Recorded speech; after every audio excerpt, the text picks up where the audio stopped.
Bismillahirrahmanirrahim. Assalamualaikum warahmatullahi wabarakatuh. Perkenalkan, nama saya Melis Muliso, NIM 1992063 dari kelas 03. Di sini saya akan menjelaskan mengenai permasalahan koridor jalan terminal nomor 3026 Kecamatan Cikijing, Kabupaten Majalengka. Untuk yang pertama, saya akan menjelaskan mengenai kondisi wilayahnya. Jalan terminal nomor 3026 terletak di Desa Cikijing, Kecamatan Cikijing, Kabupaten Majalengka, Jawa Barat. Jalan ini merupakan jalan lingkungan primer yang dekat dengan pusat perdagangan, yaitu Pasar Cikijing, dengan lalu lintas kendaraan umum yang cukup padat.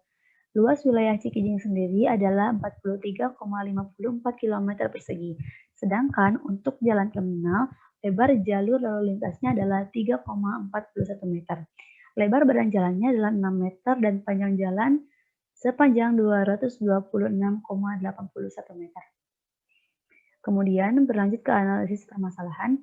Di sini permasalahan yang akan saya angkat adalah mengenai koridor jalan dan sekitarnya. Nah, kondisi ideal dari koridor jalan itu sendiri berdasarkan peraturan pemerintah nomor 34 tahun 2006 tentang jalan, pada pasal 16 ayat 1 dan 2 disebutkan bahwa lebar badan jalan lingkungan primer yang diperuntukkan untuk kendaraan bermotor beroda 3 atau lebih minimal adalah 6,5 meter. Dan pada pasal 44 ayat 4D menyebutkan bahwa Dawasja atau daerah pengawasan jalan lingkungan primer diukur dari tepi badan jalan paling sedikit adalah 5 meter. Nah, di sini dapat dilihat kondisi aktual dari jalan terminal. Yang pertama yaitu tidak ada trotoar. Dapat dilihat bahwa di sini ada anak-anak sekolah dan para pejalan kaki yang melintasi jalur lalu lintas. Hal ini dapat menyebabkan kemacetan dan juga dapat membahayakan keselamatan para pejalan kaki. Nah, kemudian juga tidak ada dawasja atau daerah pengawasan jalan dan lebar jalan tidak memenuhi kondisi ideal jalan lingkungan primer. Tadi disebutkan bahwa kondisi idealnya adalah lebar badan jalan sebesar 6,5 meter. Sedangkan di sini di jalan terminal itu sendiri lebar badan jalannya hanya 6 meter, sehingga tidak memenuhi kondisi ideal. Ditambah dengan lalu lintas yang padat tentu akan menjadikan jalan ini semakin sesak. Nah, kemudian adanya kios-kios di pinggir jalan dan PKL yang menghalangi pejalan kaki. Di sini ada beberapa kios seperti kios mainan dan juga pedagang kaki lima yang berada di bahu jalan, sehingga ini akan sangat mengganggu para pejalan kaki, sehingga mereka harus benar-benar ke tengah jalan seperti ini. Nah, kemudian terakhir adalah kondisi terminal yang kurang berfungsi secara maksimal. Sampai saat ini, kondisi terminal Cikijing belum sepenuhnya maksimal.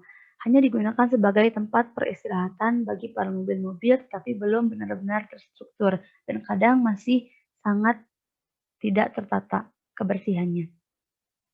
Nah, kemudian untuk gagasan atau solusi yang dapat saya sampaikan adalah yang pertama dengan merelokasi para pedagang kaki lima maupun para pedagang kios-kios seperti pedagang mainan ke pasar Cikijing yang memang sudah dibangun dan memang di sini terdapat banyak kios-kios yang masih kosong. Kemudian juga untuk pedagang kaki lima bisa dipindahkan ke bagian sebelah sini di terminal Cikijing. Nah, kemudian setelah direlokasi, maka dapat dibangun trotoar dengan mengikuti standar SNI yang seperti saya tuliskan di sini. Kemudian, solusi terakhir yang mungkin dapat saya sampaikan adalah revitalisasi terminal dan menata kembali fungsi terminal, terutama dengan membangun shelter untuk pemberhentian tidak hanya untuk buhe dan bus, tetapi juga untuk angkot. Nah, di sini terminal dapat difungsikan kembali dan dapat lebih ditata.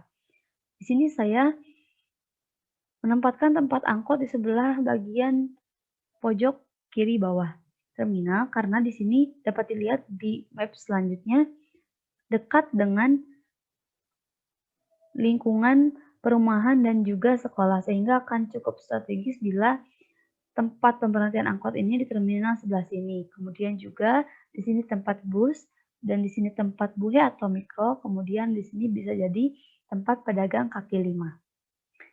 Sekian solusi yang dapat saya sampaikan, dan sekian presentasi yang dapat saya sampaikan. Mohon maaf apabila ada kekurangan. Mohon maaf apabila ada salah-salah kata. Terima kasih. Wassalamualaikum warahmatullahi wabarakatuh.